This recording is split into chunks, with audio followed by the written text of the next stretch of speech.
Try to share your Okay. We expect to hear from Joe Biden. Morning. Good evening, everybody. We just getting started here. We're gonna try to share it on our pages.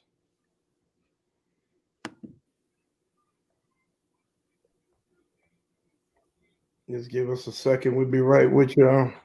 This is live. This is what happens when you're doing live. When you the star and the producer at the same time, right? Right. Exactly. That's exactly how I go too, brother. You hit it right on the nose. When you the star and the producer at the same time. So Ron, can you scale that wall so you can throw out Donald or what, man? Can I what? Can you scale that wall outside the White House and you can get Donald out? Dude, if I have a pole vault that I can jump over with, man, that gate is high, dude. Yeah, I know. That gate is mad high. They know what they're doing. They know what they're doing to keep us out of there. Trust me, man. Yeah. Because nobody can get in that mug. President is like, yeah, Biden is hiding in his bunker. It's like, dude, you got the biggest, most safest, deepest bunker in the world. Exactly. Right. Please. Oh, man. Rock, how's it coming, man? How's the technical difficulties? You got it? Man, we ain't got no technical difficulties, brother. I'm just making sure we share it, my brothers. Okay. Good evening, everybody. This is our post-election fun show. We had our pre-election show. We gave our analysis, and we just want to have a conversation. Got my man Ron Rice back on all the way from Maryland. Got my man Lamont Rouse, Mr. Fire Reader himself, and we wait for our other co-host, brother Josh Mann, who will be here very soon. And so I think Josh coming up right now. Here we go, right there, just in time. There he is. Oh, Josh, hey, Josh, share it to your page, brother. Please share it to your page. Listen. I'm as late as the vote count.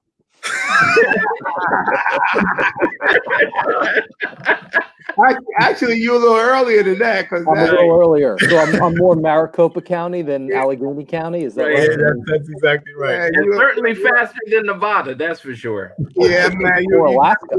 You definitely a little earlier than it, man, because this thing is dragging out. But, as we suspected, we didn't think that it would be. It's when you got over 2 million ballots in mail-in ballots, and you can't open them up before Election Day and get them ready. But the Republicans in Pennsylvania, Michigan, and Wisconsin knew this would happen, and so this was a way to question to the election. But Ron, I think Ron, was it Ron or Josh? I think because me and Five was talking about 289 probably. It may go to 306. So I think either Ron. I said three. Ron predicted 3. So I think 5. Ron got us on this one. Yeah, but, maybe. Don't send checks, send cash, please. So, fella, what do you think, man? Ron, starting with you, man. What you think, brother? Hey, man, I first of all, kudos to the VP on being president-elect. I think it's longer than I thought it would be because I didn't think that the turnout would be the largest turnout since 1900. Which is incredible. We'll talk about later why mail-in might be the new way to do this stuff, man, because it just gets more participation. But secondly, man, I just want to say that surprised me. Biden's grace and under fire is starting to show really well, which means that we made the right choice, I think. But the third thing is Trump is typical, man. Like that cat is so knee-jerk, it's so easy to call out. And he ought to be ashamed of himself for being so easy to be called out. Like it's easy to say what he's going to do, how he's going to act. You can almost write the script for him, man. He's like a dog that sees a hoop and he can't stop himself from jumping through it, man. It's just sad and pathetic. And that's who the president is. And the last thing I'll just say is this venom that's coming from these folks, man. I'm in Rehoboth Beach right now. We're at our summer place, man. We're hoping like Biden will come through. You know, so his summer place. Hey, Josh, you catch that? Our summer place. You catch that, Josh? I did. My summer place, man. I work hard for this place, man. We don't have. I don't have a summer place. Well, Bob got a boat, so I guess that's close to a summer place.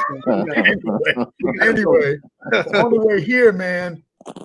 In Sussex County, Delaware is like, I hate to say, it's redneck, and we saw so many trucks with these Trump flags hanging off the back, man. It was scary. I was trying to get here fast, man, to get off the road because I don't know what these guys are going to do, man. I think that's the way it is around the country.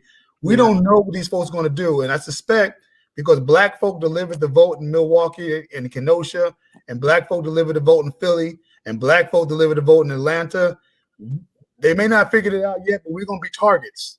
And I'm telling everybody on Facebook, like, we got to take this threat seriously, man. These folks are crazy out here, and they're going to take it out on the people they think delivered this VP into the presidency and Kamala Harris. So, Ron, I was gonna get to that later. Before you go, let me just, folks, if you comment on the Newark Speaks page, we can see your comments, and we will post your comments. If you have a question, we will post it so the panelists can answer your questions if you would like. And so, but Josh, go ahead. Josh, what I want you to add though, Josh, what do you think about, well, first of all, we had 2 people that got arrested in Philly who actually came in with guns. That's what I was just about to say. I mean, there was a person in Nevada, I think also, who was going down to shoot, these are QAnon people who are going down to shoot up polling places and where they're counting. Jeez. There was a person who, the network showed one of the ballot counters in Fulton County, Georgia, throwing out what was actually the instruction page. He was accused of throwing out a vote, and then he was outed in terms of his home address and name and everything. And he's under security right now. His life was threatened. Wow. It's about the ballot counters, right? It's lunacy, and I don't know if it's the longer it takes to call what, frankly, I knew by about 11:40 p.m. on Tuesday night was inevitable, right? Or it's just that the president's narcissism, and his unwillingness to be like others who have made gracious speeches and then became more popular post-presidency than they were in their presidency. Right. It's really pretty disgraceful what's going on. And that speech from Trump at the White House, accusing this entire thing of being a fraud, to me is one of the lower moments in this country's history, recent history. It was really one of the most depressing things that you could watch. Just an absolute lunatic, raving as he's heading toward the gallows. It was really, really awful. Putin wrote the speech. Well, I don't know if anybody saw, but Putin's being retired. He has health issues, and he's got 1 year left. I don't know if this was an intelligence failure, and he's being put out to pasture by the FDR. But that's it's not a coincidence that he's announcing he's leaving when he couldn't get his guy reelected. Yeah. But can we one other thing, and I want to ask all you guys what you think about it. We can, first of all, I want to get to political malpractice and Robbie Mook in a second. I couldn't believe when I saw that Robbie Mook, who committed political malpractice with Hillary Clinton in 2016, ran the House elections. He shouldn't be allowed near a campaign again. Yeah, I don't. Josh, I don't understand. I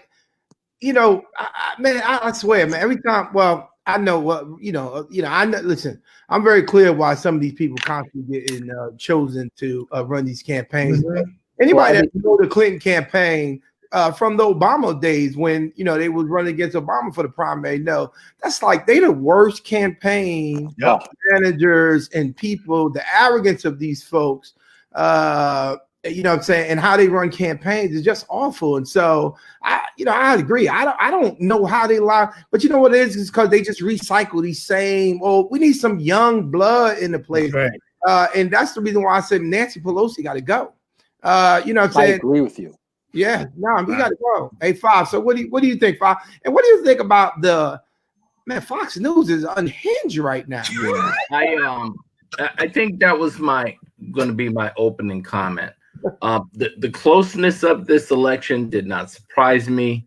To be clear, over 70 million people went in or mailed in a ballot thinking that Donald Trump, after 4 years of chaos, but he was the best way to go. And just on cue, because let's be clear, I think someone said narcissist. Donald Trump is a malignant narcissist. They cannot deal with any of that stuff. Right. And so you are looking at, honestly, a very dangerous period here, because all of his tweets this evening have been about continuing, not just grievance. It is the belief that there was widespread fraud. Yeah. He's trying to do multiple sort of lawsuits. I saw they trotted out Herschel Walker that was trotting out the let's redo the vote in 6 states and then we can come up with another guy. At some point in time, this is a moment of truth for all Republicans, not for us. Yes. Someone's got to say, listen, this has to stop. Yeah. We need to tone it down. The Murdochs are going to have created this monster. Yeah. And I don't know if they can control it. He's going to destroy the network, bro. He's going to create either with another conservative net media, or he's going to, he's going, there's no way. I mean, they are unhinged, man. And right, but we are at the precipice, because at this point in time, the news division has been placating without going over the top. But once you get into the straight propaganda phase of their evening, it is just, I mean, they are continuing to ratchet it up. They're not even helping their cult followers get to a place of resolution. Yes. Because let's be honest here, because I've been looking at the numbers. If you're going to cheat, as they're claiming, you wouldn't have the McConnell hanging around as Senate Majority Leader and Nancy Pelosi hanging by a string, right? I mean, come on. And to be clear, the data I've seen, as much as we say participation was up, I've seen participation was up in non-urban areas like 10, 11, 12%. Right. The participation was only up 3, 4, 5% in urban areas. So if you were going to cheat, right, he's going to go all the way. So none of the numbers don't even make sense in my head. So that's my opening comment, and we can continue on. Yeah. Well, one quick point about Herschel Walker. Okay, I actually looked. I still have a New Jersey Generals hat. Oh gosh, man! Right? But do you know who the New Jersey Generals with Herschel Walker lost to in the USFL playoffs? It was the Philadelphia Stars. So Philadelphia keeps coming back to haunt Herschel Walker and Donald Trump, who owned the Generals. Your memory is scary, man. Yeah, by the way, don't ask me what I had for lunch today, but I can remember the USFL playoffs from 1982. I think the Generals were like 6-12 or something. So no, the Generals were the Doug Flutie, not the Brian Sipe Generals. That's right, but the Doug Flutie, Herschel Walker Generals. Yeah, right. They were a good team. They were a good team. And they had free seats because you couldn't get giant seats, so you went to general games. You get general seats. It was like $5 tickets to the general.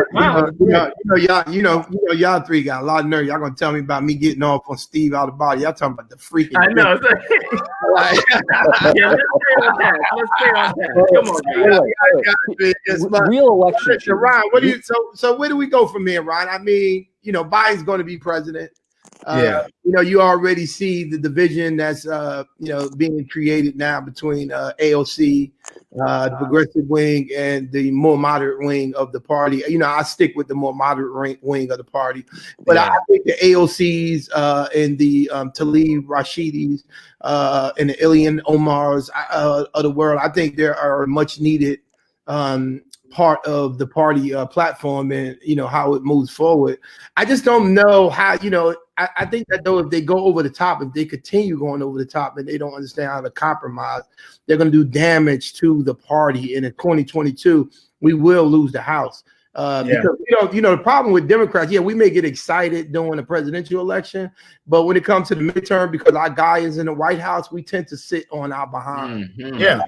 And they're going to be redistricted by the time the 2022 come around, and the Republicans going to gerrymander even more some of these districts to ensure that Republicans maintain seats, or try to dig in some of these urban areas to at least take away some of the areas that Democrats are having. And so I don't what do you think? How do you think the progressive wing of the party? And I think that's what we need to start calling them, because I'm sick of the socialists. They really are not socialists. They're not socialists, man. No. But they keep I don't know why they're afraid to lose this. That's not socialist. I just don't, Josh. They're not socialists. They're not socialists. They're progressives. They progressive. Listen, when we were that age, Ron, we all were that. You know what I'm saying? I wanted to give everything away. I mean, come on, everybody, free this, free that, free this.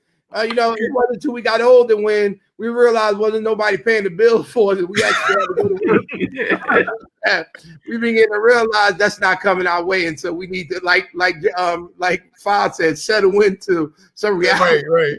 I think a couple of things, right? A couple of things. One is, first of all, you got to tip your hat to Bernie Sanders and Progressive Wing, right? They swallow a lot of what they really believe in to get on board, right? And say the first order of business, we got to take that crazy man out of the White House. So I actually am happy with them not acting crazy when we need them to be unified, and they were right. The second thing though is this, and we talked a little bit about it beforehand.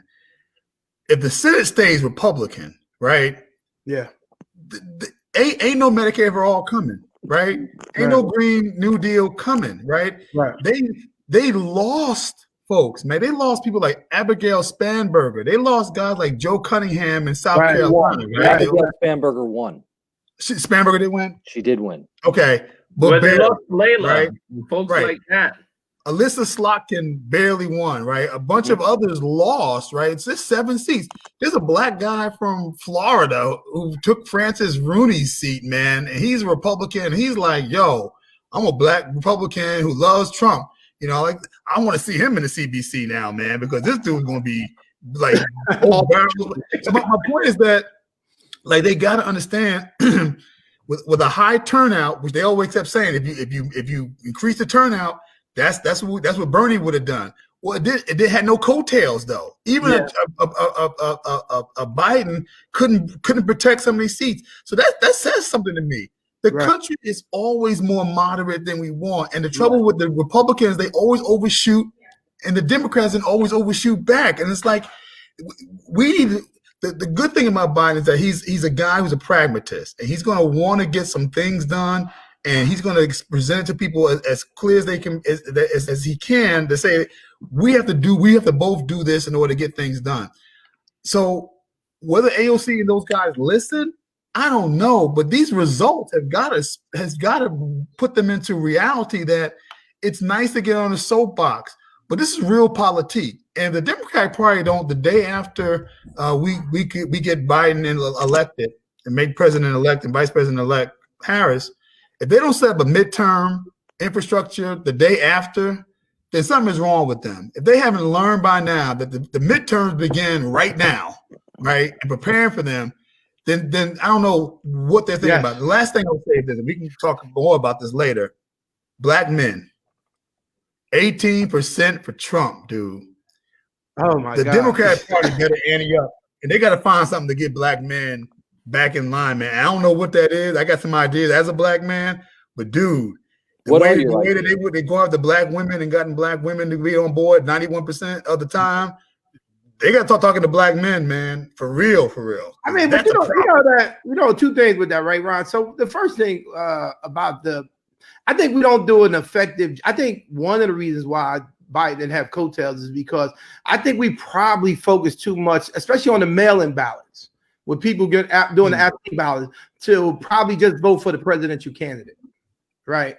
Especially those that just did absentee ballots, right? You know what I'm saying? I think there probably wasn't an emphasis on the down ballot candidates, and I really would like to see some sort of study based on that, like what was the drop off between, like legislatures. I think the emphasis probably was more so, especially in the absentee ballots, just send your ballot in for, Joe Biden, because given the vote and the vote totals, and especially based on where we at in the areas, you would think we wouldn't have lost seats in the in the Congress. But I just don't think there was an effective job on getting people to understand that you had to ensure that the whole team, you know what I'm saying, the congressman or even the state legislatures was going, you know what I'm saying, make it in. The emphasis on mail-in ballots was probably, there probably was a big drop off on how many people voted in the presidential election and how many people didn't vote in the congressional or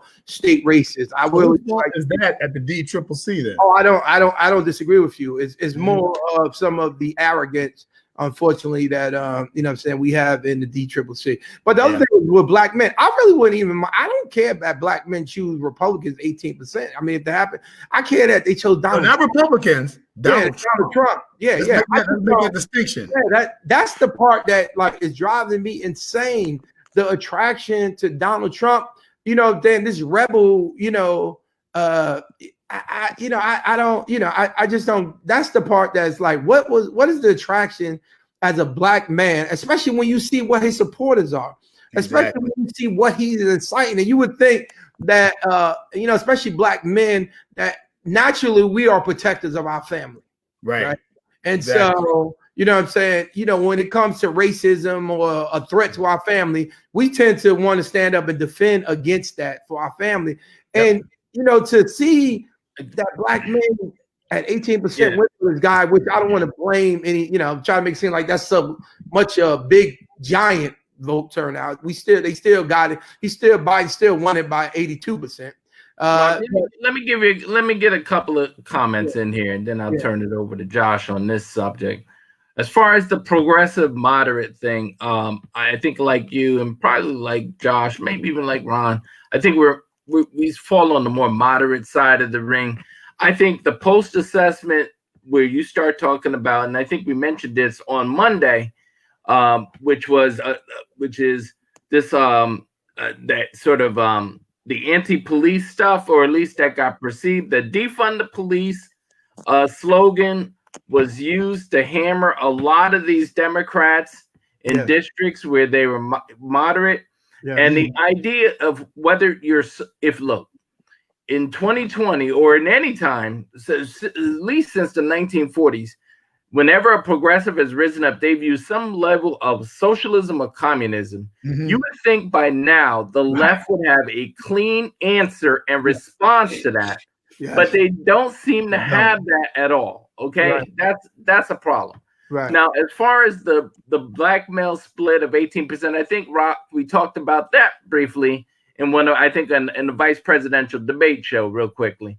The issue there is that while Donald Trump is gaudy and wealthy, and you know, people are attracted to that, but I do think what is missing from the Democratic policies in general is that good social programs are nice, but they don't speak to the aspirations that people want to break out of their system. And so the Platinum Plan, as flimsy as it was, talked about access to capital, helping people start businesses. And, you know, for black men, if you have to work in employment agencies or companies where you're devalued or underpaid, that idea, the prospect of being on your own, being your own ownership is attractive. And I think that's part of it. And the Democrats are just going to have to catch up to speed. That's my comment. Before Josh, and I'm gonna get to Josh, and then you can probably answer this too, Josh. But the problem is, why do they believe that Donald Trump would have provided that? Right? I mean, the Platinum Plan, reading it, really would have had to go further than just even Donald Trump saying, "I support this plan." I mean, it would have had to been legislation. It would have had to been, you know, some sort of. That's not the point. The point is that he put it out there, and Democrats haven't. Yeah, well, that brings up, and I want to give a shout out to the current mayor of Newark and Rock, and there's a fund that was set up. That's and right. I don't, forgive me, I don't remember the name of it, but that's providing 40 and a mule, 40 acre and mule fund. Sorry, right. So I think that is the single best idea that's been put forth in the state of New Jersey in the last 10 years. Yeah. Because let me tell you something, it's actually not hard. I say this as a small business owner, right? It's not hard to walk into a bank and get debt. What's hard is going out and finding equity. Right. Right. And equity does not flow for even beyond not flowing to small businesses, right? It's, believe it or not, this is going to sound crazy to some people. It's easier to raise $100 million than it is to raise $500,000. And when you're starting a small business, you need $500,000. You're not going out and looking for $100 million. Though I would take it, right? But no, but it's very difficult to find that equity. And it's harder for African Americans and Latinos to find that equity, especially. So when I saw that, that will do more to meet to meet the needs in terms of Newark and in terms of other areas where equity has not flown to or flown into in the past. I thought, just a shout out because it was brought up. Like, forget the platinum plan or any nonsense. I give the mayor a tremendous amount of credit, and his allies. I don't want to give all the credit to the mayor, not because he doesn't deserve it, just because I know a lot of people really gave a lot of thought to that. But credit where credit is due. That is a tremendous thing that was done. So that's to the side for a moment. Reggie Bledsoe made a good point about that. There's a difference between a progressive and a democratic socialist. He's right. He's 100% right. Yep. The problem with calling yourself a democratic socialist, right, is that you have the word socialist in your name. Okay, and that brings me to Florida, which is something I was really looking forward to talking to you guys about. Yeah. Because when you are either a descendant of a Cuban immigrant or a Cuban immigrant, and Nicaraguan immigrant, Venezuela. Think about all the people in Florida and just, even in Arizona and Nevada who escaped from Venezuela, Nicaragua, Cuba, places where to them socialism represents oppression. It doesn't represent free healthcare, right? It represents oppression, right? So what the Republicans did very well, and Bill Stepien did a very good job of, was focus ad dollars in Florida in the Latino community, basically saying, look at all these socialists that Joe Biden is hanging out with. He must be a socialist too. That's all they needed to hear. Right. And Bernie Sanders trying to romanticize the Castro era. Wow. I mean, oh my gosh. Look, everyone got to read. I'm like, listen, forget the political. If you said anything bad against Castro, you were in big trouble. You were lucky if you just did some hard time. You know what I mean? So you might learn to read. Stop romanticizing Castro. But you might have learned to read under Castro, but then he killed two of your cousins and your uncle and ran you out. Every sentence you learned to read was Castro is good. Castro is great. I mean, there were good doctors there for you after he tortured you, right? But speaking of Abigail Spanberger, Ron, go and listen to her rant. It was leaked to the Washington Post. Right. He got on a call with the Democratic caucus, basically ripping them, saying the reason all these people lost is because we had to answer for all of the nonsense coming from the Democratic Socialists, not from the progressives. Right. Okay? But we never learned our lesson. So here's the problem. The reason why there are no moderates in Congress until this recent batch in 2018, they got decimated putting their butts on the line for the Affordable Care Act, right? Right. That's absolutely David true. Warrens of the world from Oklahoma, all those guys, they're heroes, right? We never talk about that. Those guys said this was more important for the American people. I'll risk losing my seat to provide health care for American citizens, and they did that. The Democrat Party has never honored them and their sacrifice, because that's what it was. Those guys knew they were walking into the dungeon of their death politically, and they did it because it was right for America, right? But the other piece is this. The only reason why the Democrats have a majority in the House are because of these moderates who won in these red districts. If you don't give them cover, if you don't protect them, there's no more majority. AOC, you can jump on. But they don't care about that, though, right? But somebody has to explain that to them. The only reason why AOC you get to do crazy stuff on your soapbox and not be relegated to a minority. See, trouble with AOC is she never served in a minority. Right. Try serving in a minority for 2 or 4 years and making sure nothing you do ever comes to the floor. Nothing you do ever gets out of committee or subcommittee.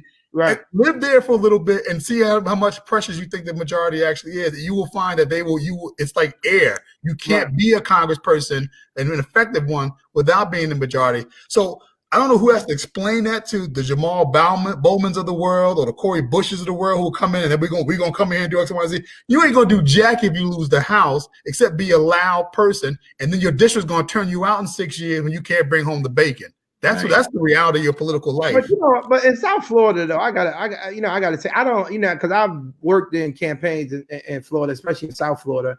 Mm-hmm. The Cuban community, to be honest with you, has always played with the Republican Party down there. They've always been Republican, right? And so I'm not. I don't think that it was just a socialism thing. I think the attraction of Donald Trump as being a rich businessman, millionaire, machismo type of leader is something that attracts a lot of them too. I mean, the Cubans,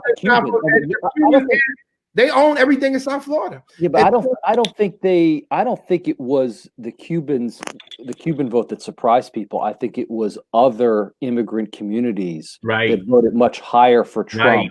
But when they come to when they come to America though, rather you Venezuelan or the Cuban Latino, they've never although they are in a minority field, they a lot because of that entrepreneurship about them, that business sense about them, they tend to look at Republican ideas as much more attractive to their model.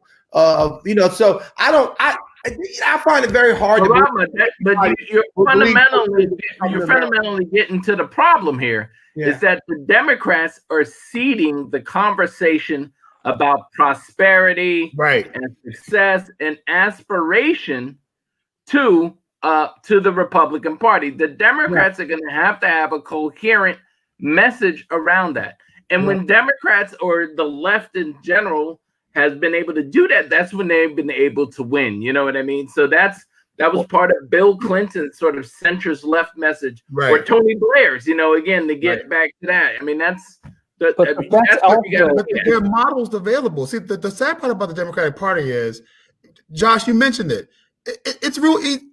Talk to Ras Baraka, right? Talk to the mayor in Jackson, Mississippi, who's trying to do empowerment things there.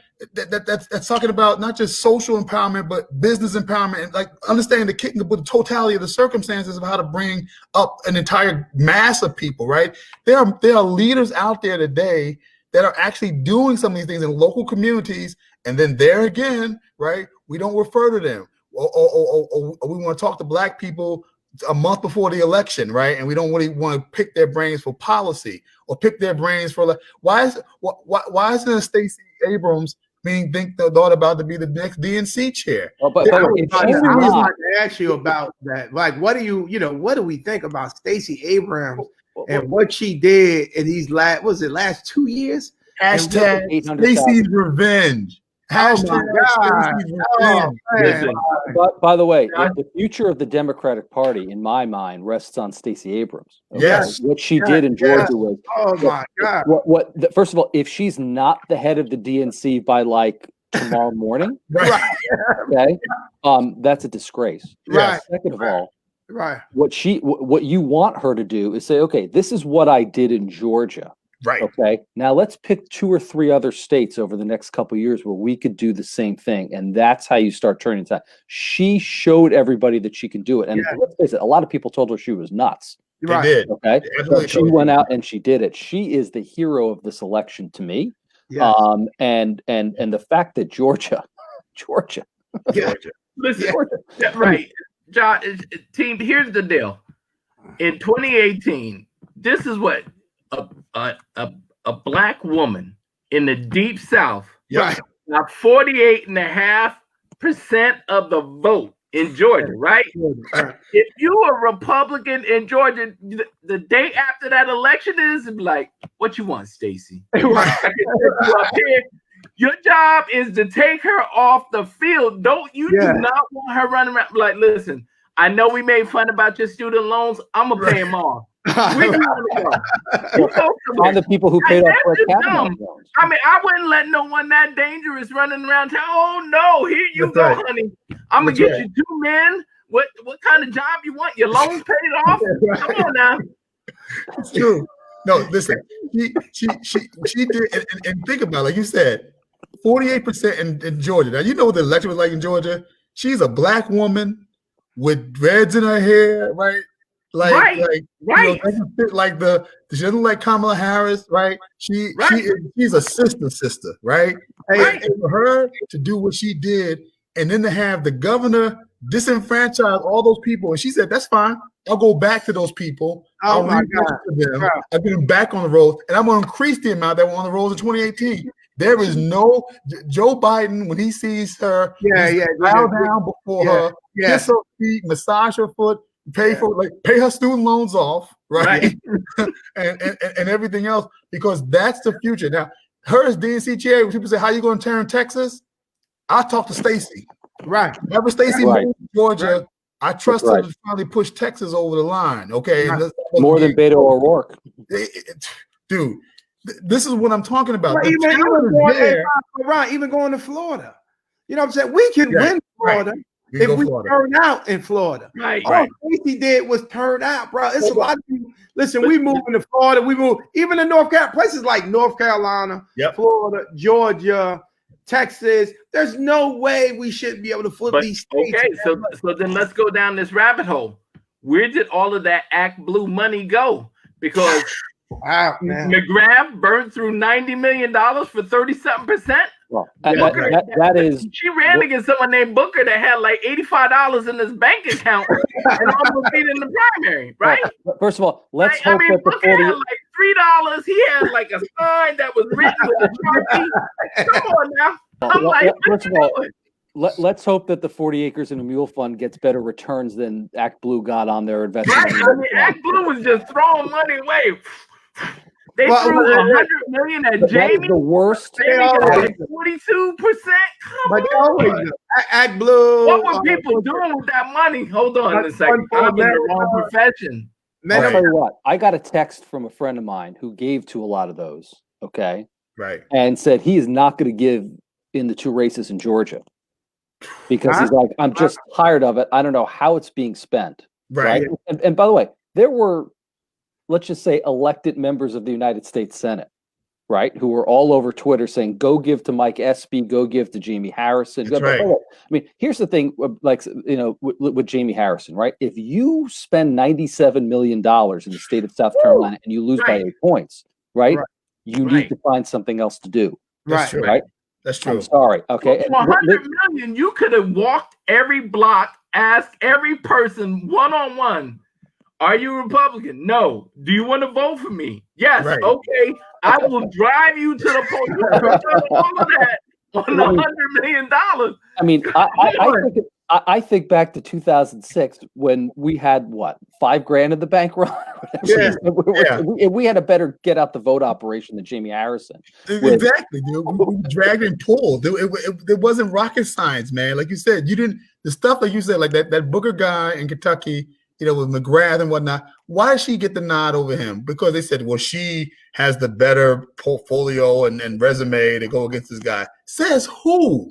Says who? Because she's a white woman who happened to be a military person. She was horrible in debates, horrible on the stump, horrible with policy, and she put a foot on the neck of the guy to let it off. She could never get a toe on this guy. And Mitch McConnell is the easiest. Any one of us could debate him and beat the living crap out of him. When you make Mitch McConnell look good, then you know this guy, man. You know he's not no eloquent speaker here. You know, it's terrible, man. Speaking of McConnell for a second, though, because we mentioned Pelosi before, and I hate to say this because I happen to always have really liked the guy, but I think we need some new blood in Senate leadership too. I think it's time for Schumer. Schumer had to go. I agree. I mean, listen. I wouldn't mind Corey being minority leader. I wouldn't mind Corey being minority leader. Well, here's the thing, though, about Corey being minority leader, right? Mitch McConnell is the most effective politician in Washington, and I don't even think it's close. It's true. Right? I don't know if Corey's enough of a shark to be able to do the political machinations that you need to be the minority leader when you have the House. Right. Yeah. So first of all, whoever the new leadership is, it shouldn't be Schumer and Pelosi. I think you need some. I'd love to see Hakeem Jeffries. It should be someone in flyover country, to be honest with you. It has to be in the Senate, maybe. Right. Right. I want somebody who's as ruthless as Hakeem Jeffries as the Speaker of the House. That would be my choice. I think he's tremendous. Okay. Yeah. I mean, that's me personally, but they have to be in tandem. Okay. And they have to be as politically ruthless as Mitch McConnell. Someone who does not care if they're going to be called a hypocrite in 4 years. Right. Who is going to Mitch McConnell has the best story about Obama you can think of. The night before inauguration, he's like, we're not letting anything go. Right. We're blocking everything. If this guy's going to get anything passed, it won't be with a vote from us. My job is to make sure this guy, because I know he probably said something else, does not get reelected in 2012. That's my agenda. And dude, he never ran from that. Somebody said, is that true? At the beginning, he was like, yeah. I mean, you're right. But as somebody who's on the Hill, I don't know a Dem in the Senate that is that ruthless.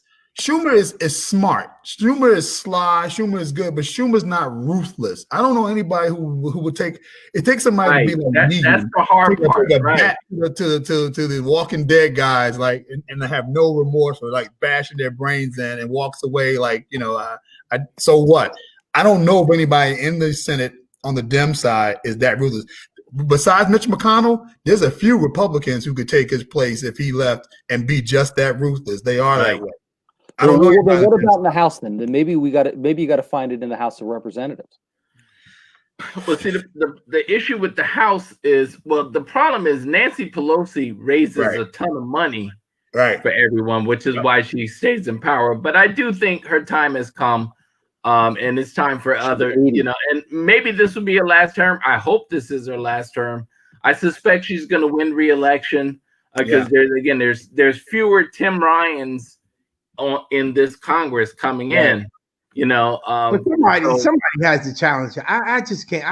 I'm telling you, I don't think we're going to maintain the in 2022 if Nancy Pelosi is still in leadership. I just don't. But the good thing is this though. Congress in 2022, we got to get some. I thought she promised to only stay 4 years if she got back in the majority. I'm almost certain I heard that. And here's the thing: when Nancy goes, they all go because they're all like septuagenarians. I mean, they're all like 70 and 80. So literally, when Nancy goes, Clyburn's going, and so is Steny. They're all going. Hakeem is next. Hakeem is literally next. The three of them are going to leave at the same exact time. He's going to go from fourth to first immediately. And so, can we wait for him? I don't know. No, he's literally going to be.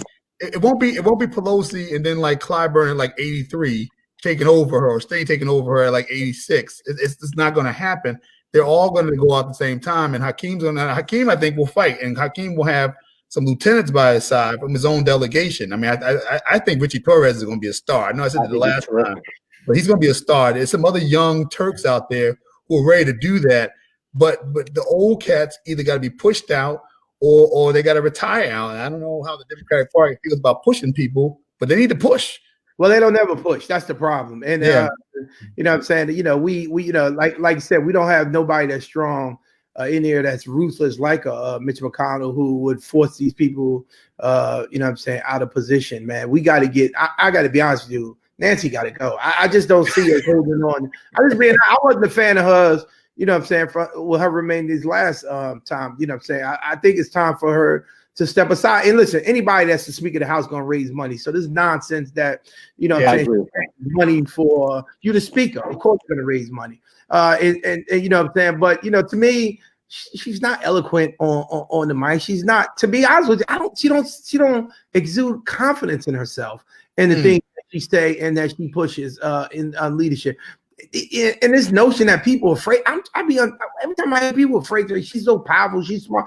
Like, what are y'all talking about? Like, I don't, what I'm saying? I don't see no complicated. You say that now, but then once you get your license plate, you won't be saying that then.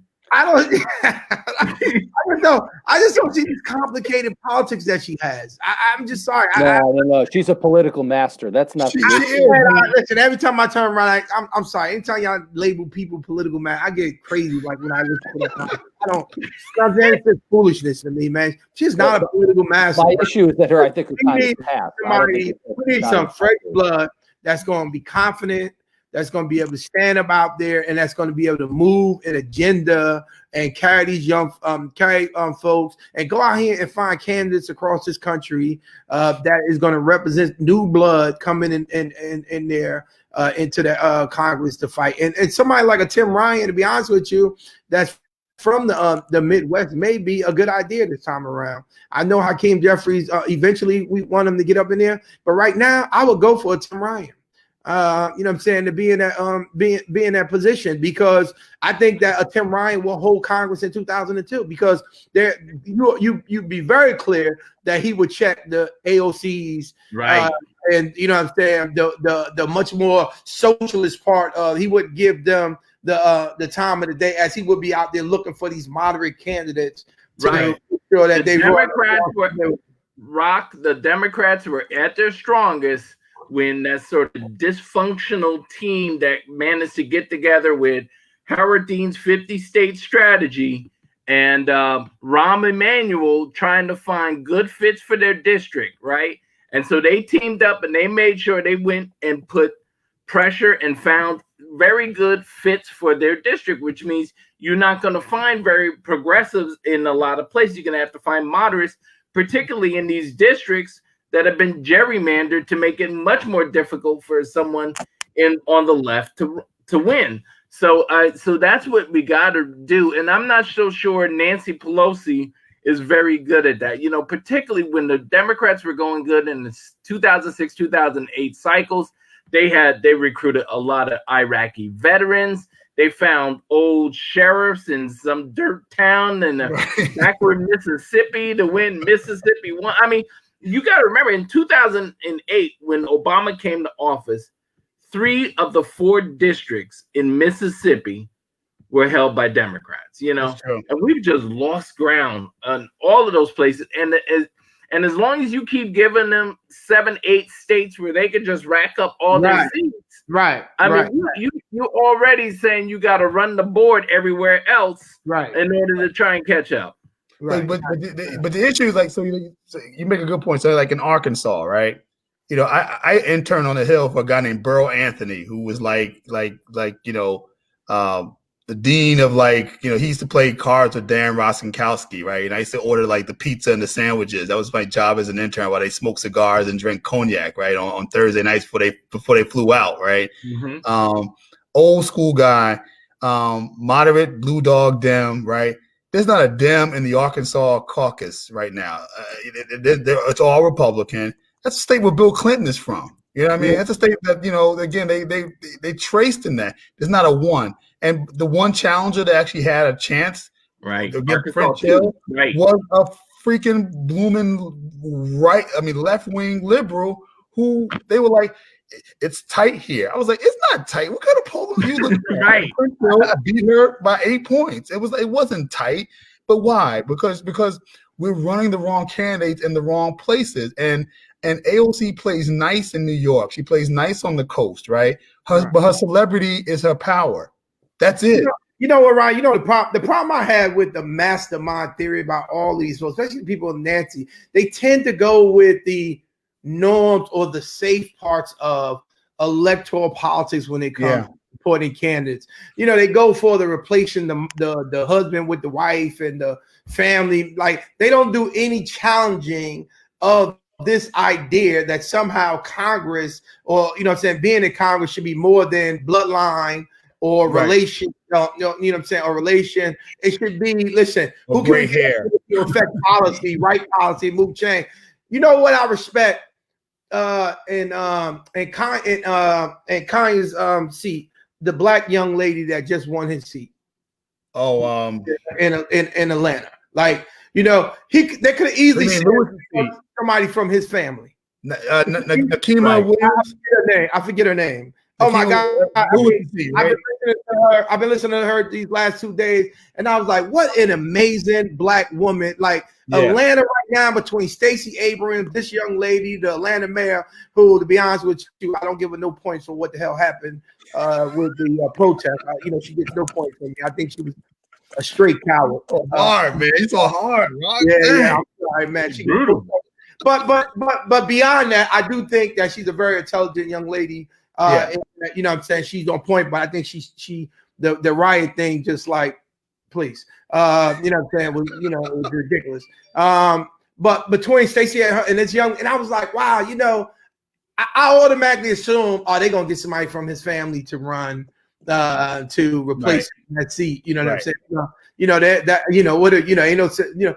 And then when I seen this, I said, wow, yeah, that's what I'm talking about. You know what I'm saying? Somebody that's going to be able to go to Congress and actually can put two coherent sentences together and not be there on the fact that I was related or somebody, you know, I just replaced something or the party just select, but can actually give some production in the seat that moves something forward and that's progressive, but he's talking sense as a progressive. I mean, if you're going to be a named person, then come in there and be different than the person you came after, right? I mean, if you came from some group, Reggie said her name, Nikema Williams. Yeah, like, Reggie. But if you're going to be a surname, look, because I'm a surname, right? But the reality is that what my dad offered and what I offered were almost completely different things, right? At the end of the day, I respect my dad's service and always, but that's the tree of the fruit I'm from, right? And so I'm always going to have those tendencies in me. I'm a proud rice, right? But I brought something different to the mix. My dad was not the policy cat that I was. My dad was not even the progressive that I was on a lot of these things. And you know, and so you know, when it came to even like same-sex marriage, right? I was a big proponent. My dad was an opponent. I'm a charter school guy. He's not, right? I'm a campaign ethics guy. He's like, what? You crazy? I mean, there's some certain things that I am that he's not. And so I think we all pretty crazy for that one, but okay, go ahead. I know. We ain't gonna revisit that. but you know what I mean? So if you're gonna be new generation, that's fine. Like there's differences between Bakari Sellers and South Carolina from his father, right?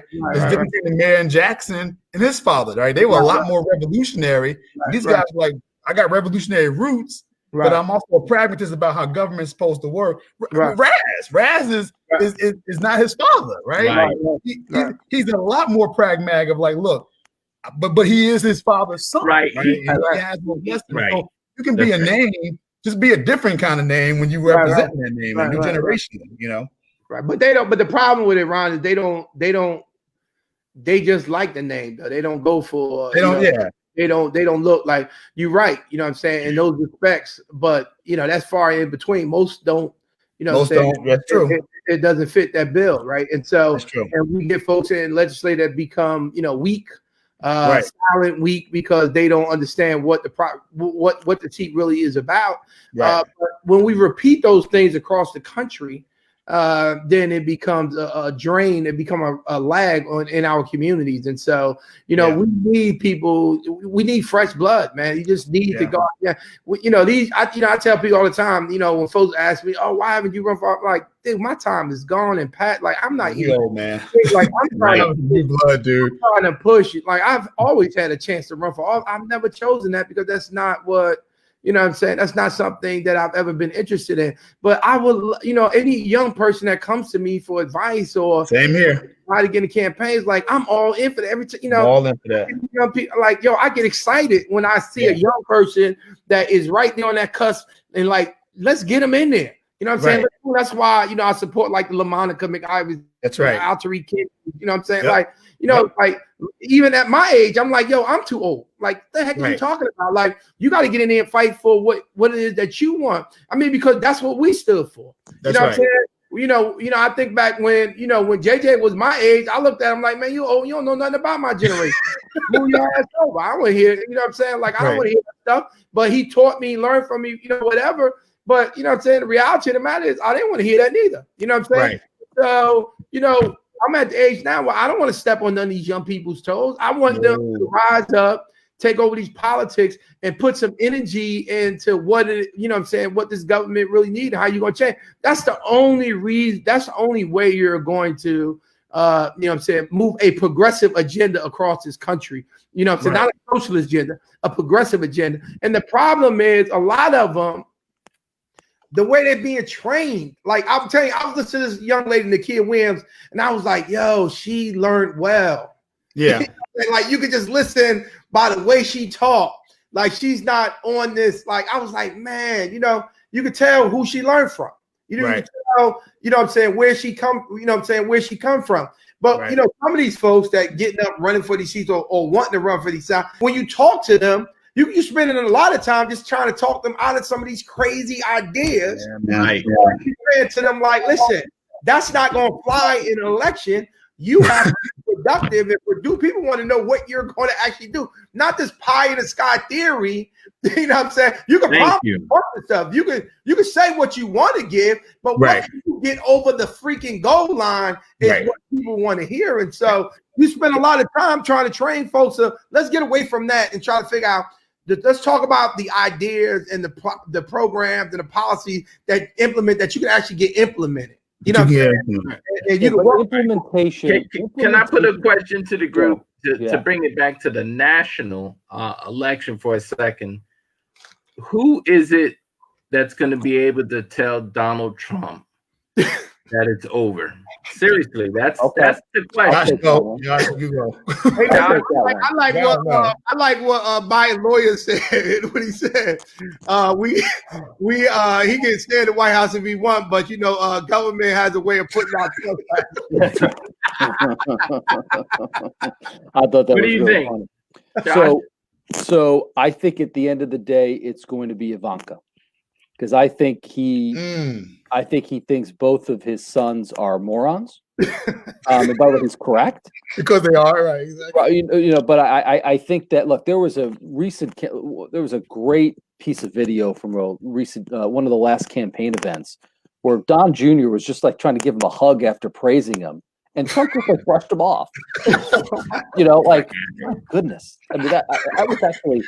I mean, I almost felt sorry for Don Trump. I can't believe I gave you my name. You jerk. Like, you know, like holy cow. But I think Ivanka and Jared are going to walk in and kind of say, you know, it's time to start thinking about the next steps. Or it's going to be almost Nixonian, where the top Republican leaders in the Congress walked up to the White House on like August 7th, 1974, August 8th, and said, Mr. President, it's time to go. Time to go. Right. Because right now my vision is that, you know, Trump is in the bunker like Adolf, still moving pieces on the map, right? And he's like, we get ready to get relieved. There's an army coming in. I'm like, dude, the Russians are here. It's time to make a decision. I mean, he's just moving pieces on the map. We're going to win Michigan. We're going to do this. Send Herschel out.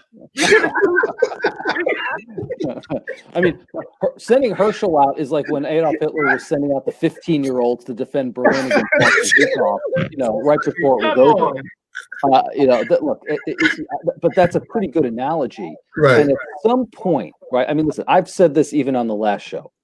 I've watched Mitch McConnell throw out Donald Trump with the bathwater even before the election. Right. I think the person who wants to get rid of Trump the most in Washington, D.C. is Mitch McConnell. Right. All right. Yeah.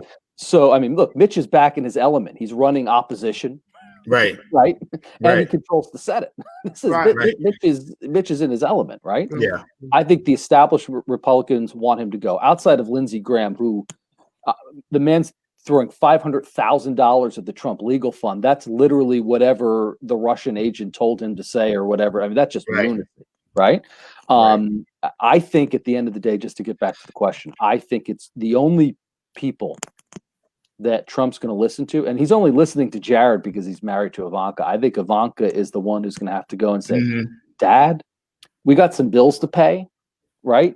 We got to hire you a real criminal lawyer to deal with the southern, you know, the city of New York and, you know, and the Manhattan DA's office and Letitia James at the AG's office. Right. We got to put your name on a television network. We got to pay off some debts. We got to do. We got to get back to business, right? And you know what? People will buy tickets to his rallies for 4 years. I mean, listen, if people pay to see Oprah, right? I mean, people will pay to see Trump. He's going to do his rallies afterwards, right? But here's the thing. This is always. So I'm gonna take a different jump off of what you said, Johnny. Okay, keep going. To me, this was always about the grift for Trump. I put on Facebook in 2016. You can go back and look at what I wrote. I never thought this man thought he was going to be president in 2016. This was a big surprise for him. And here's how you know. 2 months before the end of the race in 2016, Jared Kushner was looking for funding for a new TV station. Yeah. 2 weeks before the campaign ended, the campaign started putting out this viral online show called Trump TV. Every night they would give you a rundown. They were looking for funding. That was the tape to show the funders to do this. Because after I lose, I'm going to the right of Fox Entertainment. I don't call them Fox News because they're not even registered as a news service. They're Fox Entertainment for me, right? He was going to rival them. That's why he started beating them up on 2016, so at the end of the campaign. Now, so I think he'll be sad, grumpy, angry, mad that he's losing this way. But that's why, if you look at it, he's picking a fight with Fox News right now. Yes, he is. Why? It's not that he has an angry tone to them. He's going to set up a far right thing. He's going to hire crazy guy from InfoWars, right? He already has half his lineup, or he's got Bill O'Reilly out there doing nothing. Making Kelly ready to come on board. I mean, he already has half his lineup. You know what you're saying? Now he can get a show. Right. What's the format? You know what I'm saying? You can do anything you want to do. Everything you couldn't do at Fox, you come here and be just as crazy as you want to be. My name is on it, and I'm crazy, and you can be just as crazy as I am. You get that My Pillow guy to run all the commercials. It's all right. I'm already set up to do it. And when he does that, listen, this guy knows TV.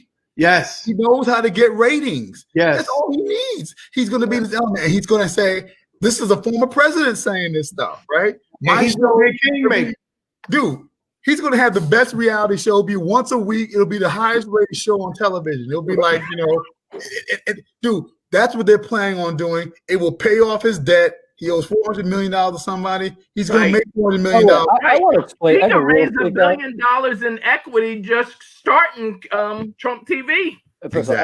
As a real estate guy, before we get back to this, the least offensive thing that came out about all of his stuff was that he was $400 million in debt. And I mean this seriously, right? The assets that he has are worth much more than that. Sure. He would get refinanced, even if the worst came to worst. The asset, that's I know that's not the real key. And maybe this will come out after the election when he gets a visit from the New York State Attorney General's office, right? Is who's guaranteeing the loans with him? Right. Who is his equity in the operating agreement? That's okay. But forget about the bank debt. People focus on the bank debt. That's amateur hour. Okay. What does the operating agreement say? Yeah. Where did the equity come from? That's what makes a difference. You're investigating something like that. Forget the bank debt. Right? Forget the bank debt. That's you start talking to me about the bank debt. I'm saying, all right, I don't know. This person doesn't know what they're talking about. Right. Talk to me about the equity and what's in the operating agreements. And then we can have a conversation because that stuff's never come out. Yeah. Okay. And that's where I think all the stuff really is. Forget Deutsche Bank. Right. Forget all that stuff. Okay. Who gave him the money? Because it wasn't Trump's money. Right. Exactly. Right. Okay. Some of it was. But a lot of it wasn't Trump's money. Who's the other equity? He's bragged about that. The art of the deal. I never use my own money. Right. My money. That's real estate. Exactly. The question I want to ask y'all, what do y'all, and I was like, dude, I could see once this is called, what do you think they're gonna find when they finally are forced to give the keys up? And because I think this guy has just been doing some crazy corrupt things. Like, I just think that when Biden and them get, and you can best believe government employees now. And that's why he might be reluctant now saying we're not going to make sure they don't erase shit, make sure they don't. Dude, the stuff that they're going to find when they get into that White House, and I think Biden is going to have to make a decision, or rather, he's going to expose. I don't know if it's in him to expose it. I mean, if it was up to Kamala, I'm sure she'd say fuck him. You know what I'm saying? That's why they're going to find a whole lot of things. I think they're going to open up them vaults, listen to them conversations, get them damn transcript notes that he's been talking to Putin and stuff. Right. And they got all the transcripts and records for the most part. I mean, that's going to be hard to hide. It is. It's not like the old days where you can just shred it or have a fire in the archives the day before the election. I'd say that out loud. That ever happened? Good old days. That's my favorite story, by the way, locally. Like the fire in the archives. Right. And said it like the day before July 1st, 2006. There was a fire in the archive. Well, down here, we had a county executive in Prince George's County who, when the feds were knocking on the door, he had his wife like put it in her panties, and said that somebody like made a song like "Put it in your panties." Put it in your panties. He was like, "Here." I gotta look that up. Really, that's amazing. That's a real story, man. That's amazing. But you know, that's why you need a strong Speaker of the House, by the way, because you got to have the guts. First of all, Biden can't have his hands on that. Yeah, right. Because I think you got two things that are happening. Number one, I think that the New York Attorney General and I think the Manhattan DA are probably going to indict him. Okay, he's individual one, and the Southern District of New York might indict him. Okay? Right. He's individual one in the Stormy Daniels, Michael Cohen stuff. That was a pretty darn violation of the law, and Michael Cohen went to jail for it. That's right. That's okay, right. So I think something's going to happen there. Right. Great article, by the way, by Jane Mayer in New York Magazine. If anybody gets a chance to read it, about all the legal troubles that Trump actually has now that he's leaving office, right? Yeah. But number two, what you need a strong speaker for, okay? You're controlling the House, okay? It's too much of a distraction to have that coming from the Justice Department, okay? Do something crazy and have a commission, hold hearings. Yeah. You know, let the Congress be the Congress and subpoena people, review the records, come up with reports, and take your time. The mistake in the impeachment was trying to rush that through for political reasons. Right. That should have been 1.5 years of hearings and fighting Trump in court to make sure that all the people you subpoenaed actually have to come and testify. Right. And not just getting around it and having some B-listers in there. You know, that's what I think should happen. I don't know. If you're going to cut them, let them bleed. Like, you know what I mean? Let them bleed out. Don't cut them and then like give the Band-Aid on. I think his worries is that he knows this is going to happen when he leaves. Man, they've hit a lot of things in that White House, in government. Forget just the White House. They've hit a lot of things corrupt in government. Well, that's why Republicans are not jumping up to protect him now. Don Jr. was like, "Where's all these 2024 aspirants? Right. You ain't helping my dad." You know, they're doing this. Right. Yeah. Right. Because we already know. Listen, the biggest joke, and I tell all of my Republican friends, and I have a lot of them on Facebook who love Trump. The biggest joke I always tell them is that he's got you fooled because every Republican, whether they say it publicly or not in DC, thinks he's a clown and incompetent. It's not even a secret. It's well known. It's documented. And they will come in for the camera and say, "We love presidents." They want people keep forgetting. 2016, they all called him a moron. They all said he was the worst thing. And when he got the nomination, they had to fall in line. They're good soldiers. That's all they are. They're good soldiers following orders. But they're not going to put a life raft after to save him. They're happy this is happening to him. They're happy he's gone because they want to go back to business as usual. They want to go back to being a Republican Party again and not Trump. But this is why I think they're the Republican Party. The point is how do you get after Trump without triggering their cult? You know what I mean? I don't know. That's the issue. I don't know. And that's the real problem with even trying to prosecute Trump after he leaves office. I mean, at that point, the Justice Department can't care about his cult. If he did something illegal, they just got to go after him. But you know what I'm saying? The deal is that I just believe that there are a lot of things that this guy is hiding in government, and I just think that once they get in there, they start opening up the books. And like you said, you just can't destroy public records because you can. But listen, there are government employees right now just grabbing records and memos and all the other stuff right now, putting them aside, saying we holding this for when the goddamn subpoena comes. You can best believe there's going to be a lot of whistleblowing as soon as you better believe there is as soon as January. You know what I'm saying? 20th, right? It's going to be a whole lot of whistleblowing. You probably spend a whole year just going through the bull crap that this guy has done. Have Congress do it. Right. But you know, one of the reasons why I think that we got a shot at those 2 Senate seats. I just believe that nobody can rile up that the base right now in Georgia. The reason why the vote is up in the Republican area is because of Donald Trump. If Trump ain't on the ballot, I don't know how Purdue. I mean, when you got Stacey Abrams and these young black sisters in freaking Georgia, man, pushing this vote, man, I don't know, man. I think they can pull off these 2 Senate seats, man. Because I can see a lot of Trump supporters saying, "Man, the hell with y'all, Trump laws. I don't really care nothing about you. I didn't come there for you anyway, Purdue. I didn't come to you anyway from whatever that lady Lafitte, the name. But you know what I'm saying? I just don't see the same passion for them. I mean, you still may win some of that moderate Republican who say, hey, you know, blah, blah, blah, blah. But I really think that Stacey Abrams and them can actually, you know what I'm saying, round up the vote totals on these 2 senators, man. I think it can go either way. See, I think you're right. If Trump goes, you know, F everybody, nobody stood up for me. I'm not standing up for anybody. I'm telling my people to stay home. I think you're right. I think then.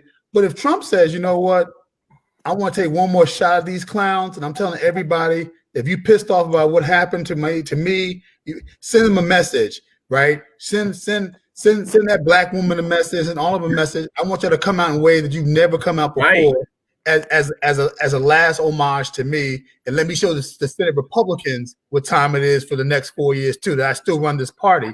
I don't think he would do it, Ron. He ain't that smart. Well. No, he only cares about himself. If they can replicate this, you're right. Warnock has a shot. Also, I think Warnock has a better shot than that. Right. I'm not saying because he's the alpha man. Sorry,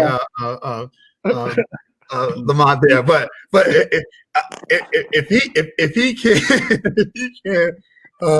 if he can get, you know, I think he has a good shot because he embodies sort of the New South kind of deal, and I think he'll work hard at it too. And I think he actually will be a good senator. And I think for the South, though, the specifics of that, it's only a 2-year term, right? So it's easier to give that one and say, well, if we don't like him, we can recall him in 2 years anyway. He's Doug Jones in 2020, you know. Well, I'm going to throw water on this. I don't think we win either of those Senate seats. Right, I agree. Right? I don't. Right. I think back to speaking of the Doug Jones race. I mean, a pedophile got 49% of the vote in Alabama. Right. Roy Moore was a pedophile. I have a Roy Moore poster that I got. Somebody gave it to me because somebody from my staff works in Alabama, and we get like Secret Santa that year. And I was like, I'll take that. And they were like, everyone in my staff was like, you might want to cover that up when you take the Metro home tonight. By the way, you talk about unsung heroes, Ron. Doug Jones of Alabama gets credit because he didn't try to run away from the Democratic label. Right. He tried to explain the values of the Democratic Party in a red state, and he stuck to it. Yeah. And, you know, I mean, I think he only got like 39% of the vote, but he really ran a good race, and he's honorable. And I think that actually will be long remembered for what he did for Alabama Democrats. And he'll get to be the Department of the Department of the Interior or something like that. Right, or agriculture or something. Yeah. Right. Agriculture. There you go. Yeah, I think we're going to lose both in Georgia because I think at the end of the day, it's still a Republican state, even with all of the other turnout. I don't think so no more. I'm sorry, fellas. I'm not going with that one. Listen, you got to stay. Listen, Stacey Abrams came in. I hope you're right. Point. Stacey Abrams came in one that we actually took, and she added all these new votes. Her and those groups in there added all these old votes. I'm sorry. I just think I feel comfortable with that. Even now, if you look at the this is between Purdue and what's how you pronounce it? Ossoff. Ossoff. I mean, it's 1 point. So you know what I'm saying? I just think that it can be made up. But it's different in an election. I think the Republican vote, I think the Trump vote is going to not come out as much for those candidates. And I think that if we can maintain that level, listen, you're right if we don't maintain a level of vote, but if we vote at the level we're voting now, if we can continue that, I don't think hold on, but Rob, what evidence is there that Democrats have ever been disciplined enough to vote at a high level all the time? This doesn't happen. That's the problem. The other thing Usually when you get Democrats to vote at a high level is every now and then they'll have a charismatic character, but usually you got to piss a Democrat off. Right. In order to be like, oh, no, you didn't. Now I'm gonna go vote, right? Like otherwise, it's just like. I hear this Mark Meadows got coronavirus. I don't want to laugh at him, but did he really? He just got it. Good. Like, I want to laugh at him. You know what I'm saying? I hope he does well, but that's it. That's some clown shit. This administration has to be the most clown show administration in the existence of clown show. Like, I think you insult clown. Yeah, you do. I want to get back to Georgia a second, because Reggie Bledsoe had brought up another good point before about Cindy McCain helping in Arizona. When you're looking at the down ballot races, people voted for the Republicans down ballot, right? And they voted against Trump. And I think I think that there was a bunch of that in Georgia. Yeah. And I think that. Yeah, go ahead. No, I was just going to say there's a bunch of that in the New Jersey numbers. If you look at how Republicans did at the county level and how Biden did at the county level, you'll see large splits. Democrats, I think Biden's winning Morris County right now, even with votes coming in by like 14%. And yet it's, so there's huge splits at, what's going on there. So, yeah, I mean, there's a part of the Republican Party that's like, yeah, I can't get on board. So it's going to be interesting to see how they sanitize the Trump people, or whether they can, or are they just part of the Trump Fifth Avenue crew, right? We're going to find out, though, because there's two good candidates in Georgia. Purdue is a dud. Loeffler is blah. Right, so it's not like we've got real superstars here, right? Right. And it's not like there's Susan Collins with deep ties who just knows what the heck she's doing. And Purdue has ethical issues, like also like another FBI investigation. Yeah, exactly. But the at the end of the day, hey, they're still be doing mail-in ballots, yeah. Well, but let's be clear. Ossoff was on his way to winning himself a congressional seat. That's true. Before he couldn't fend off the Pelosi charge, right? That's right. So even back then, we couldn't even talk. How do you defend against being tied with Pelosi? And so I just don't know how you do that. We still don't know how to talk through that. I know. Yeah. I know.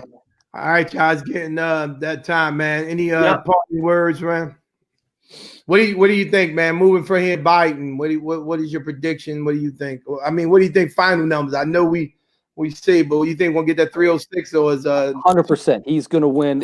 I'm sticking with that. Obvious. The math has been obvious since Tuesday night.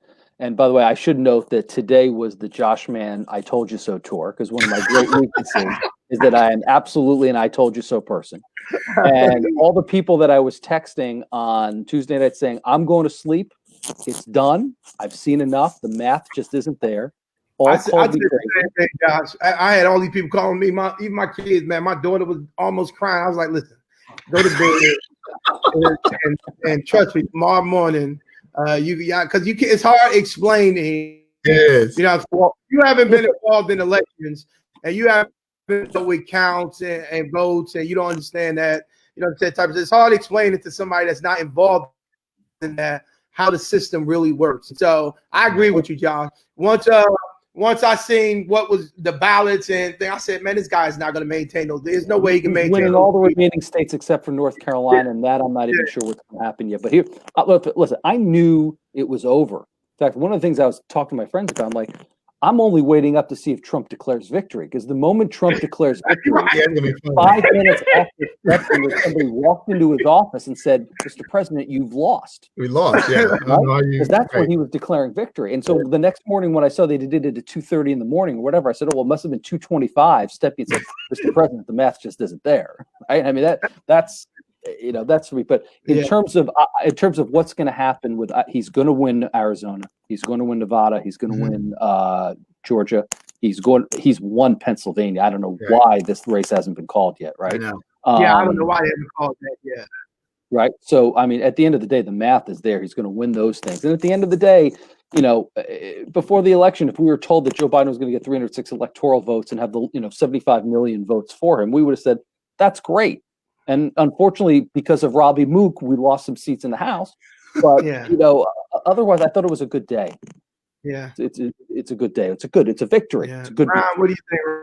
I think. Well, I have to give the credit where it's due. Henry DeConnick, Jessica DeConnick's son, who's a brilliant dude in terms of strategy and stuff. He said, and I took it and coined it. I said I'm gonna take it from his own copyright. He said the win is in the mail, not on the machines. And I told everybody that. I was like, the win will be in the mail, not on the machines. The machines are gonna make you all go. It's in the mail. When the mail comes out and they count the mail, everybody who's a Democrat, I voted for the first time via mail because I got a mother-in-law who just had a heart attack, and I got 2 young kids. I ain't going nowhere to vote. I'm in the mail. So my vote was in the mail. I think that's the way our Democrats, that's how we did. Trump's people voted. We went to the mail. The Trump people numbers went up first, and people went, "Oh Jesus!" And I said, "The mail's coming. Don't worry. The mailman will deliver. Don't worry." So that's the first thing. The second thing, though, the way forward in terms of Biden, I actually think Biden is going to try to govern as a moderate. Well, they did hold back. Yeah, that's true. That's true. Yeah, he's going to definitely do that. I agree. But I think he's going to point people. I actually think that. Yeah. Rock, you froze up. What happened? Go ahead, say it again, Rock. I didn't hear you. Was it me? I don't know. I think the internet. I don't think he heard you. No, go ahead, Ron. Finish your thought. Okay, now I was just saying that I think he's going to try to govern like a pragmatic. He is going to try to reach across the aisle. I think he's going to put real competent people. I think he's going to put some liberals in. He's going to put some Republicans in. He's going to put moderates in. But I think I don't know if he can govern that way. I think he's going to try. And I think if anybody can do it, it's going to be Biden.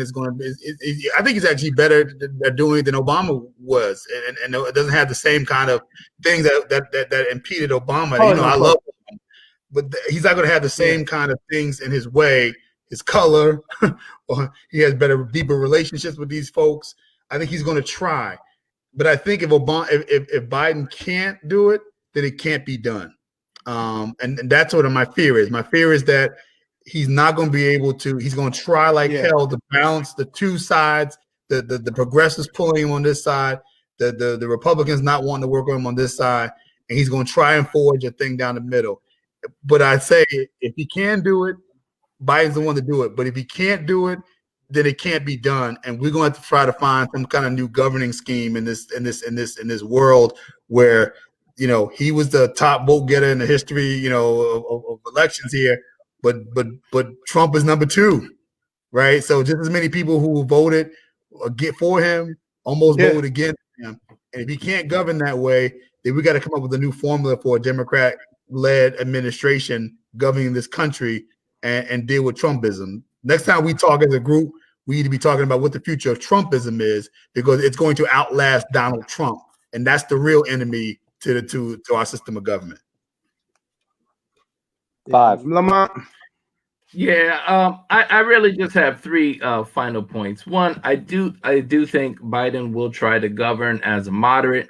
I think his way through to policy is through the people that I think he can work with on the other side. Obviously, we know Toomey is retiring, so that might be a person you can. Because remember, even at 48 seats, you just need a couple, right? So you got Pat Toomey, you got Ben Sass, you got Romney, you have Murkowski and Lazarus. You still got Susan Collins, right? Right. So so you still got there are people out there that aren't dyed in the wool crazy. So I think that could be, if anything, you can find policies and agreements that would be reasonable. Number 2, I think we are entering the dangerous phase here. This next 7 days, you are going to see Donald Trump and the right ratchet up the rhetoric in a way that we've never seen before. It is a supreme stress test. Yeah. The real moment of proof, and I think this is the fear. The reason the news agencies don't want to call president-elect, right, is because they think that's going to be the trigger point at which the stand back and stand by folks get activated. And so they want to make sure all the numbers are clear. But the question is, will the right start talking them down before NBC News or CNN makes that call? Now, of course, it's even worse if it's Fox News that makes that first call that apparent president-elect. So that's the second thing. The third thing I want to talk about is the idea of what happened here in New Jersey. All 12 incumbents won re-election.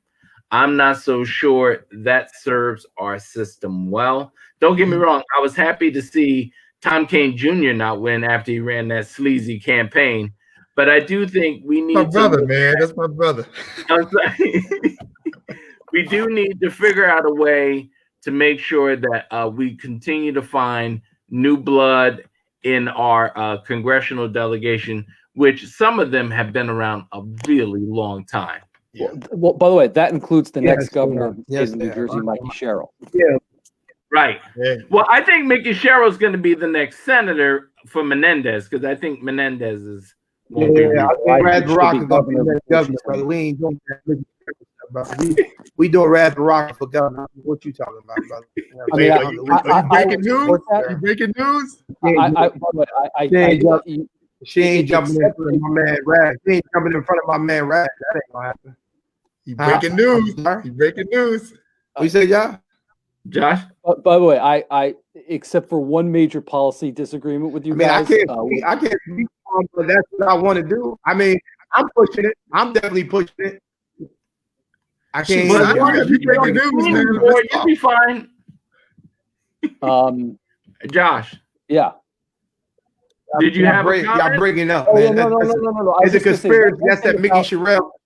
No, Mike Sherrill. No, I think she is the next. I actually think she's the next governor of New Jersey. Rock and I will argue about that for at another time. But in terms of Biden's, I don't understand. Y'all, it kills me how y'all jump. You breaking up? Mickey Sherrill is a congresswoman. She has not been an administrator of anything. What are you talking about? That will shoot a helicopter airplane at you. Don't let them find your address. All right, Josh, what was you trying to say about Biden? One thing about Biden is that I think Biden has the ability to go and make deals. And I think that governing over the next 2 years certainly is going to be about making deals. I saw a really good post on Twitter, which I thought was great, which is that if Biden starts with COVID immunity for business owners, which is what Mitch McConnell really wants, you could end up with $2 trillion stimulus package. You could end up with an infrastructure package. You can end up with a green jobs package. Like you have to, the purity tests on the far left have to go away. And then governing. And just the idea that I won't have to have anxiety figuring out what did the president tweet this morning, right? I just want to breathe and just enjoy. You know what I mean? Exactly. Come on. I can't wait till we get a news cycle where we can talk about something other than what this crazy dude done said. Thank you. I'm looking forward. 4 years of chaos, man. I'm 4 years of chaos. I'm really waiting for a dude to somebody to get up there and just be presidential. I just man. Like, it is an embarrassment just to hear this. You know what he said. I mean, when your kids is ashamed of, it's ridiculous, man. Our kids pay more attention to politics now because of what this guy said, and he scares the crap out of them. You know what I'm saying? He scares the crap out of them more than he scares their parents. Yes, he scares the crap out of them, man, because they just don't understand. Because they don't understand, right? They don't. Keep breaking up. All right, listen, man. I don't know what's going on with this broadcast, but I guess it's telling us it's over. So listen, I guess we got to find another day. I guess we'll pick it up another time. What happened? All right, guys, have a good one. See y'all later. Take care. That's the Mikey Sherrill campaign taking out Rock's audio. See you next time. All right, guys. Take care, guys.